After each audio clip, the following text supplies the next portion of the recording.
Well, hello everyone. Good afternoon. Lucky you guys. You get me 2 weeks in a row. I'm sure you're all counting your blessings. Sherry is in the Dallas-Fort Worth area training some of our awesome clients today. So I'm stepping in, stepping up, stepping out, whatever, and bringing you this week's Facebook Live office hours topic. And y'all, please don't make fun of my hair, okay?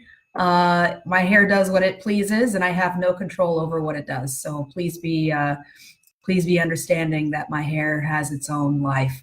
So anyway, today's topic is culture, company culture, and this is sort of one of those buzzwords, I guess you could say, that companies throw around, and you see it a lot on different business magazines and stuff like that. But what does it really mean, and who's responsible for it, and all of that good stuff? So that's what we're going to talk a little bit more about today. So let's first start out by defining what is culture.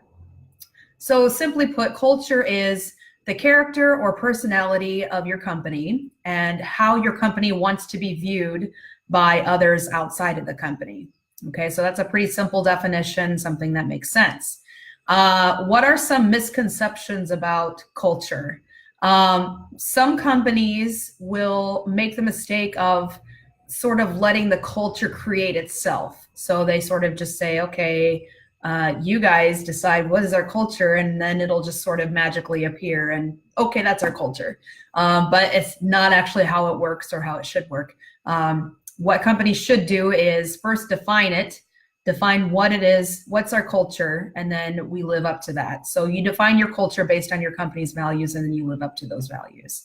Now, some companies, it sounds great on paper, but some companies do sort of expect and would argue that your culture is about having all of the fun games in the break room and having free beer on Fridays, or having a foosball table in the break room or something like that. And, those are great and those are awesome. And I have, certainly taken advantage of those sorts of perks in the past.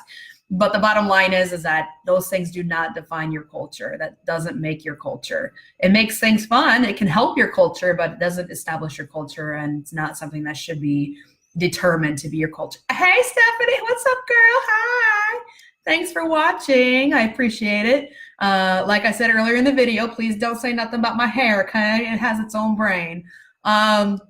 So that is a misconception about culture. Culture is created for the people, by the people, to borrow some words from American history, okay? So culture is for the people, by the people.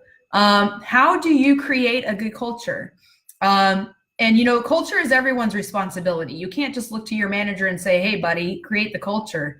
It's everyone's responsibility. Everybody has a role. Hey, Gomes, what's up, buddy? Hey. Nice to see you, sort of. So culture is, again, not any one particular person's responsibility. It's a collective responsibility. And so these are some things that that you can do, or a leader can do, to help encourage and foster a great culture.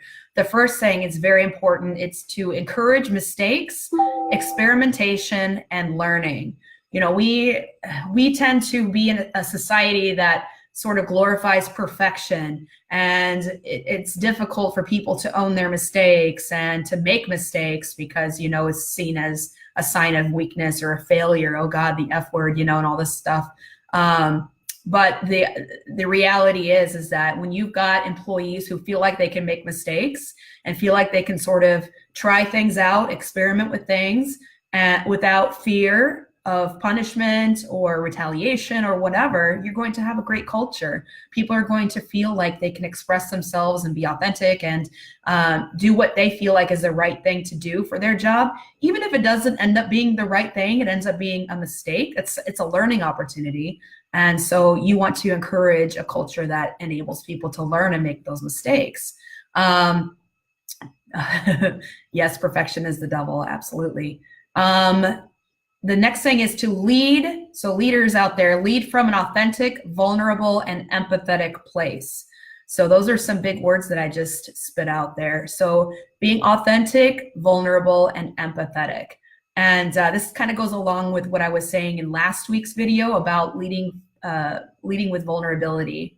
It's a misconception that those things are soft topics, oh, nobody strong is vulnerable, well, not true. Actually, you have to be strong in order to be vulnerable. You have to be strong to be courageous, and you have to be a strong person to have empathy for other people. So if you have those traits, then you will be an authentic leader, a vulnerable leader, an empathetic leader. And more importantly, the people who are on your teams, who are in your business, will look up to that. They will see that. They will see you in action with that, and they will do that themselves. And believe me, I would much rather work for a manager who understands where I'm coming from and empathizes with me versus somebody who just says, well, figure it out, it's your problem kind of thing. The next thing is to encourage authenticity and diversity among your teams. So it's not a good idea to have a bunch of team members who just say yes to everything that you say and agree with everything that you agree with and all think alike, right? It sounds terrible, actually. It sounds boring. So what you want instead is to have teams and a company that is comprised of people from different walks of life, different backgrounds. You need different thinkers. You need people who learn differently. You need people who have experienced different things in life. That way they can bring all of these collective things to the table and create this magnificent culture that's based on little bits of everyone. That is really what creates a wonderful culture and creates a place where people want to come to work, is when they know that they are appreciated for who they are and not who they're not, if that makes sense.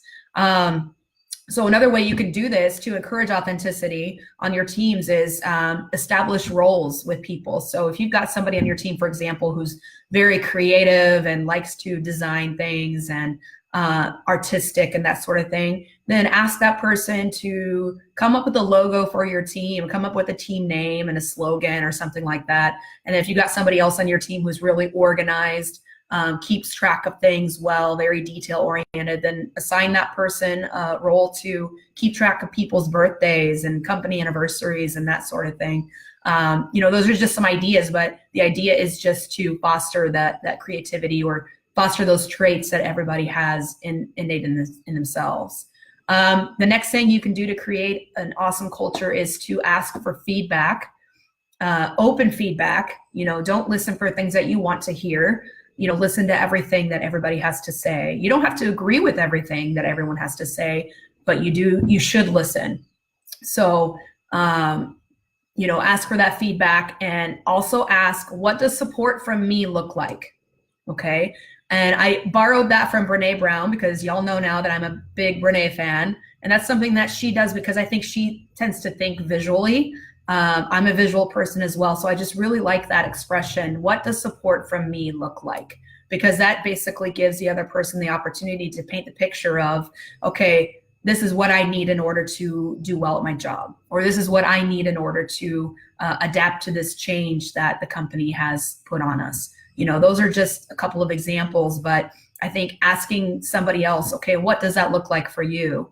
Then instead of assuming that you are doing everything that you should be doing for that person, ask them, what does it look like from your perspective and not mine? So again, you're sort of enabling that person to give you open feedback, to feel like they can trust you to help them and assist them and lead them down the right path.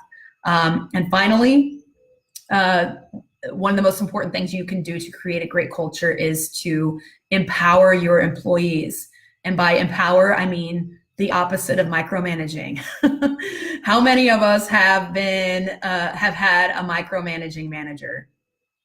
Hi, I definitely have. And, it's always a learning experience. You kind of learn, okay, this is not the kind of person I want to be. But, all of us have sort of had that manager that's just cannot trust you to make your own decisions and feels like no matter what you do, they have to double check your work, follow up with you every 10 minutes. Is this done yet? Those are the kinds of things that are going to squash your culture. I mean, just, totally defeat the morale on your team, and just, it just really kills it for lack of a better word. So, don't micromanage your employees. Empower your employees, even if that means that they're going to make a mistake, because I can assure you it's better that they make the mistakes and learn from them and feel like it's okay to make the mistake than the opposite of that. You know, tell your employee what to do, how to do it, when to do it, why to do it, and they don't learn anything and they don't feel like any part of them was part of that process.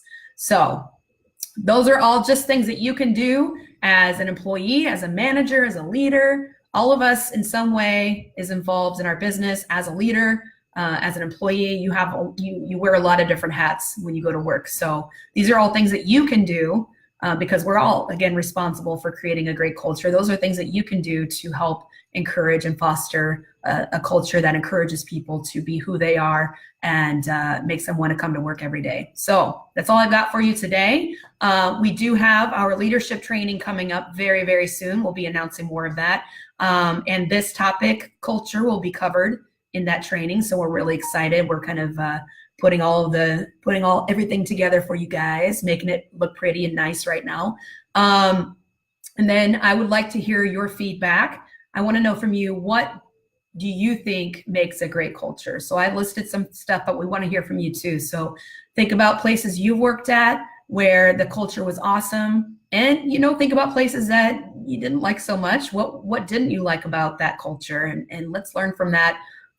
What are some things that we can do differently? So Logan, you do make mistakes all the time. I appreciate you owning up to that. However,